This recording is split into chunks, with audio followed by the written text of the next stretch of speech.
Desde Angular 16 tenemos una novedad muy interesante, que es poder utilizar en un input un transform. ¿Y qué es esto? Pues bueno, los inputs principalmente los utilizamos para poder pasar información desde un componente padre a un componente hijo. Pero hay veces que la información que pasamos del componente padre al hijo queremos que sea distinta. Queremos, por ejemplo, que el hijo obtenga el valor pero en otro formato. Hasta Angular 16 solo podíamos hacerlo utilizando un set en un input, pero desde Angular 16 podemos utilizar transform dentro de los inputs. Vamos a ver en este ejemplo las dos formas que tenemos de hacerlo, por si no conocíais cómo se podía hacer hasta Angular 16 o por si simplemente la versión de vuestro proyecto todavía no está en Angular 16, que podáis utilizarlo tanto de la forma antigua como de la forma que podemos hacer actualmente. Yo lo que voy a hacer es crear un ejemplo muy básico en el que vamos a tener un componente que va a mostrar el stock disponible. Nosotros queremos que reciba un número, pero que cuando no reciba ningún número, no reciba un valor, pues que aparezca un 0. O sea, vamos a tener dos posibilidades. Le pasamos un número y ese número lo va a mostrar. Y la otra es, no le pasamos nada y entonces queremos que muestre un 0. No queremos que aparezca vacío. Entonces haremos una comprobación de que cuando no se haya recibido nada, pongamos un 0. Lo primero que vamos a hacer es generar un componente con el comando ng generate component que se va a llamar stock disponible. Presionamos enter. Yo tengo el proyecto configurado como standalone, por lo que no tenemos módulos. Entonces, aquí se me ha creado un componente que, pues como digo, no tiene módulo. Vamos a entrar dentro de este componente y yo lo que ahora quiero hacer es que este componente tenga un input que vaya a mostrar lo que le pasamos desde el padre. Entonces ponemos @input, lo importamos de Angular Core, abrimos y cerramos paréntesis y ahora ponemos el nombre que yo le voy a llamar stock, que va a ser de tipo number y por defecto no le voy a poner ningún valor para que podamos ver cómo funciona esto de transform, ver que de verdad se está enviando un dato. Entonces, de mi primera lo tengo así y entonces ahora lo que vamos a hacer es utilizarlo en el add_component.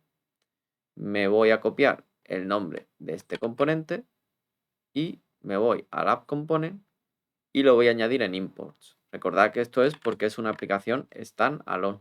Si no fuera una aplicación standalone, pues lo tendríais que poner en su módulo correspondiente. Entonces, lo importamos y ya tenemos disponible este componente en el add_component. Lo que voy a hacer es eliminar esto que aparece aquí y aquí mostrar el stock. Y este componente vamos a ver su selector. Su selector es este, pues vamos a utilizarlo desde el add_component. Y aquí le vamos a pasar un input con stock. Y aquí le voy a pasar un 5, por ejemplo. Entonces, al pasar un 5, esto aquí debería demostrarnos un 5.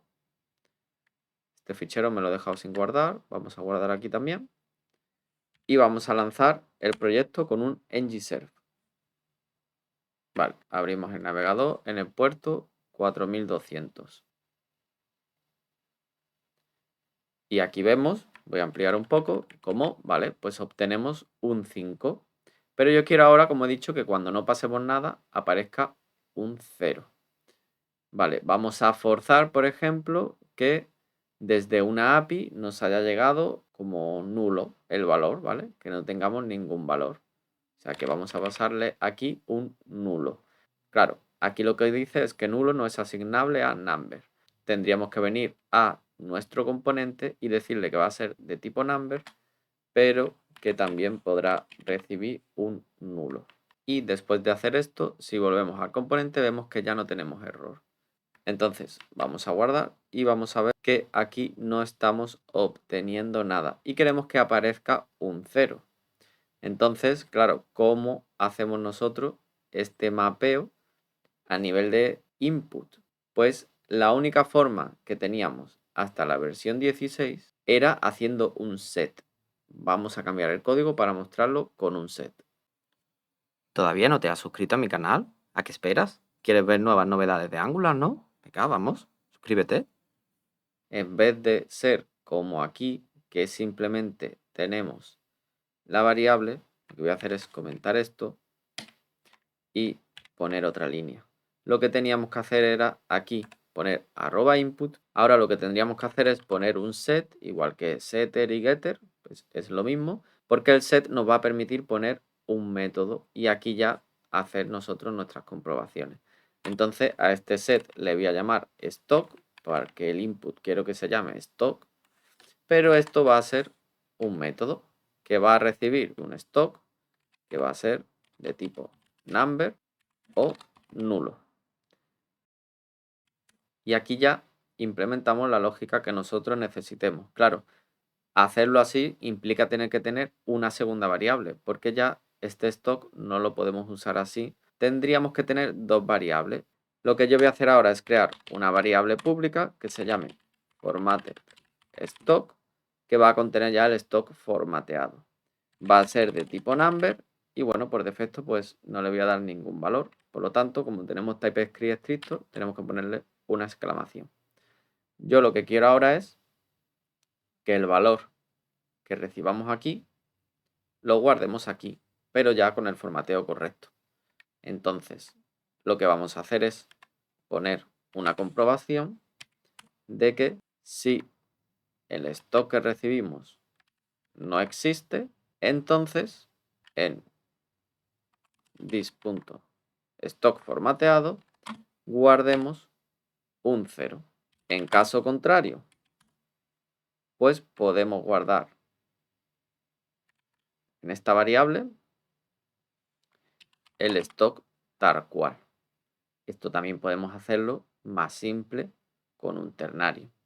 Podemos poner que, y comentamos esto, que el stock formateado sea, y ahora ponemos un ternario de si stock, entonces guardamos stock y en caso contrario guardamos 0, ¿vale? Al final es lo mismo hacer el ternario que hacer esto. Yo lo voy a dejar con el ternario y ahora esta variable es la que tenemos que mostrar en el HTML. Guardamos, venimos a la web y fijaros que ahora cuando le paso nulo ya muestra 0. Volvemos aquí, ahora vamos a pasarle un 5 y cuando pasamos 5 pues muestra 5, ya no muestra 0, ¿vale? Perfecto, hemos hecho nuestra comprobación. Pero fijaros que el problema ha sido pues que no es realmente un problema, ¿no? Simplemente que hemos tenido que crear un set y además tener una segunda variable en la que ya guardamos el resultado final que a nosotros nos interesa. Realmente, pues como digo, no está mal del todo, pero desde la versión 16 de Angular tenemos una forma más cómoda de hacer esto y que nos permite ni tener que hacer un set ni tener que utilizar dos variables. Vamos a hacerlo de esa forma. Yo lo que voy a hacer ahora es eliminar todo esto, ¿vale? Vamos a dejarlo vacío. Ahora lo que vamos a hacer es crear un input con @input. Ponemos los paréntesis y le ponemos el nombre que teníamos al principio, que va a ser stock de tipo number o null. Vale, sin un valor como tal por defecto. Como tenemos TypeScript estricto, pues tenemos que ponerle la exclamación. Y ahora, ¿cómo simulamos el set que teníamos antes? ¿Dónde hacemos la transformación de este dato? Entre llaves de objeto ponemos transform, dos puntos, y ahora aquí tenemos que pasarle una función. Yo lo que voy a hacer es declararla aquí arriba para el ejemplo, pero bueno, vosotros ya lo podéis crear en un fichero aparte o como queráis. Entonces voy a crear un función que se va a llamar transform stock, que va a recibir un stock que va a ser de tipo number o nulo y que va a retornar siempre un number, porque realmente cuando sea nulo, pues lo que va a devolver es un 0. Y entonces aquí dentro hacemos el ternario que habíamos hecho antes en el set. Hacemos un return de que si el stock existe, entonces devuelva el stock y si no existe, devuelva un 0. Esta función de transform se la pasamos aquí al input. Y entonces realmente yo he dicho que aquí va a ser de tipo number o nulo, pero realmente no. Realmente nunca va a ser nulo. Porque en este caso, con el transform, siempre va a recibir un number. Digamos que el transform como tal, la función de transform, esta sí va a recibir un number o un nulo. Sin embargo, lo que va a retornar, lo que ya va a recibir el stock como tal, eso siempre va a ser un number. Cogemos este stock y lo ponemos en el HTML por este que ya no existe porque es el que estábamos utilizando con el set. Abrimos el navegador y bueno, vemos que seguimos teniendo un 5. Vamos a poner ahora el caso de pasarle un nulo. Volvemos aquí, pasamos un nulo. Fijaros que no me marca error, aunque yo aquí no tenga puesto nulo por esto que os he comentado antes. Fijaros que también es otra ventaja. No tenemos que estar poniéndole an input directamente que acepta varios tipos, sino que es el transform el que va a aceptar varios tipos. Entonces, ahora que le paso un nulo desde aquí, vemos cómo se está mostrando un 0 en el HTML. Y fijaros de qué forma tan sencilla hemos conseguido que el input tenga una transformación. En este caso la función de transform ha sido pequeñita, pero bueno, podría haber sido una más grande. A mí la verdad que esta forma me ha gustado mucho más que anteriormente. Anteriormente que teníamos que hacer un set, teníamos que aceptar varios valores en el set, teníamos que poner incluso dos variables y de esta forma tan sencilla simplemente ponemos una función que va a tener la transformación y ya está, nos evitamos de más problemas. El transform al final ha sido una de las novedades que hay junto al required que permitía que un input fuera obligatorio. Os lo dejo en la descripción por si queréis echarle también un vistazo. ¿Y vosotros? ¿Conocíais también cómo se podía hacer con un set? Si queréis seguir viendo vídeos acerca de JavaScript, TypeScript o del propio framework Angular, os animo a suscribiros. También podéis ver a continuación mis otras redes sociales, en las que también iré subiendo contenido de programación. Y si queréis ver alguno de mis cursos en Udemy, podéis entrar a efisio.dev y en esta web veréis los enlaces a mis cursos. Nos vemos en un siguiente vídeo.